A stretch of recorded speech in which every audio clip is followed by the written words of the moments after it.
hello friends आशा करूँ আপোনাক সকলো ভালে আছে একেবাৰে ঘৰতে বনোৱা এই ৰেচিপিটো এবাৰ আপোনালোকে ট্ৰাই কৰি চাবচোন বিৰাটে আসলতে খাবলৈ ভাল লাগে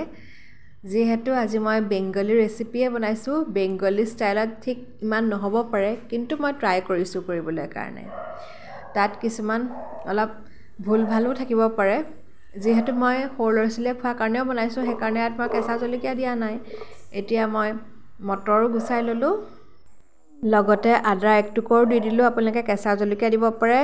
জিৰা দিব পাৰে কিন্তু মই সাধাৰণকৈ আদা অকমান দিয়ে পেষ্ট এটা বনালো এতিয়া মই ফ্ৰাই পেনত অকমান তেল দি এই গুটেখিনিতে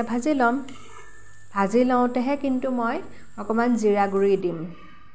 তাৰ আগতে যেহেতু মই গোটা জিৰা দিয়া নাই সেই কাৰণে মই জিৰা গুৰি অকমানহে দিম বুলি ভাবিছো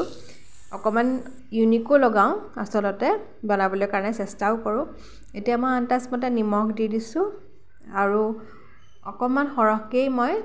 জিৰা গুৰি দি দিছো আপোনালোকে বেসনো দিব পাৰে বেসন যেহেতু কচুৰি বনাম বুলি ভাবিছো কচুৰি বনালে সাধাৰণতে অকমান বেসন দিয়ে কিন্তু মই দিয়া নাই এতিয়া মই এনেকৈ বেলিও লৈছো দেখিছেনে বাৰু অকমান হে বেলনাত আপোনালোকে তেল অকমান লগাই লব পাৰে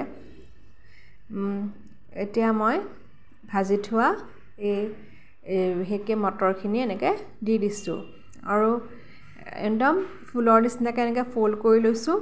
ফোল্ড কৰি পেলাই এতিয়া মই আকৌ বেলি লম এনেকৈ আপোনালোকে বাৰু এই ৰেচিপিটো ঠাণ্ডাকালি বনাইছেনে কমেন্ট সেকশনত জনাবচোন আসলতে ঠাণ্ডাকালি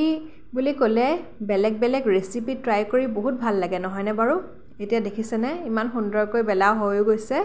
কিন্তু বেলুতে অকমান ডাঠকে থব লাগিব যেহেতু ভিতৰত ষ্টাফিং আছে আৰু মানে যেহেতু কচুৰি বুলি কৈছো অকমান মানে ডাঠকে থলে খাবলৈ ভাল লাগিব সেই কাৰণে একেবাৰে পুৰখিনি উলাই নোযোৱাকে অকমান হৰকে ষ্টাফিং দিছো কিন্তু অকমান ডাঠকে বেলিব লাগিব আৰু বহুত বেছি পাতলা কৰিলে মানে ষ্টাফিংটো উলাই যাব এতিয়া দেখিছেনে মই এনেকে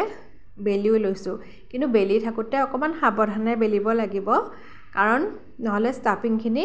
উলাই যাব তেলত আসলতে ভালকে ভজাও নাযাব খাবলৈও বৰটা ভাল নহব আসলে দেখিবলৈ খোৱাতকেও দেখিবলৈ ভাল নালাগিব সেই কাৰণে আসলতে অকমান ডাঠকে থব লাগে ষ্টাফিংখিনি যাতে উলাই নাহে হেনেকে আসলতে বেলি লব লাগিব এতিয়া মই এখন কে এনেকে বেলি থৈ গৈছো দেখিছেনে বাৰু এতিয়া মই আটা কিখন এনেকে বেলা হৈও গৈছে অকমান ডাঠকে থৈছো আগতেও এই ঠাণ্ডাকালি এই ৰেচিপিটো ট্ৰাই কৰিছো কিন্তু মই তেতিয়া ইউটিউব চেনেল মোৰ নাছিলেও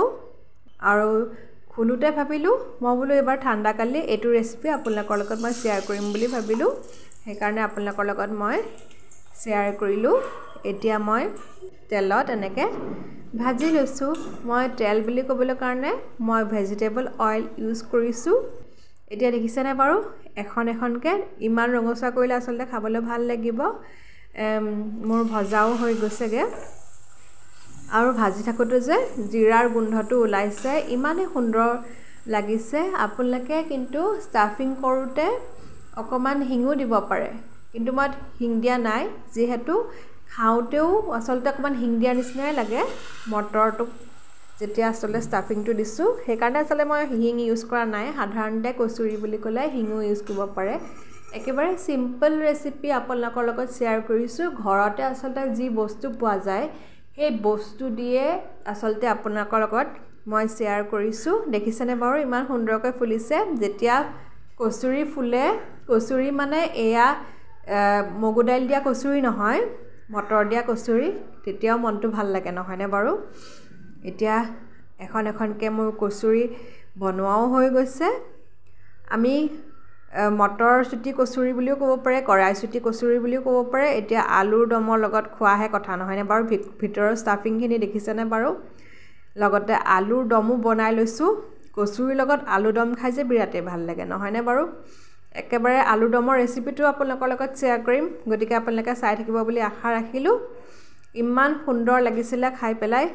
আৰু আপোনালোকেও ট্ৰাই কৰিব বুলি আশা ৰাখিলো প্ৰথমবাৰৰ কাৰণে যদি মোৰ চেনেলটো চাই আছে please subscribe share like comment কৰি যাব আৰু বিশেষকৈ নতুন নতুন ভিডিঅ' সদায় আহি থাকিব জানেই আপোনালোকে এতিয়া মই খাবলৈও লৈ লৈছোঁ ইমানে আচলতে সুন্দৰ লাগিলে খাই পেলাই আজিৰ কাৰণে আহিছোঁ শুভৰাত্ৰি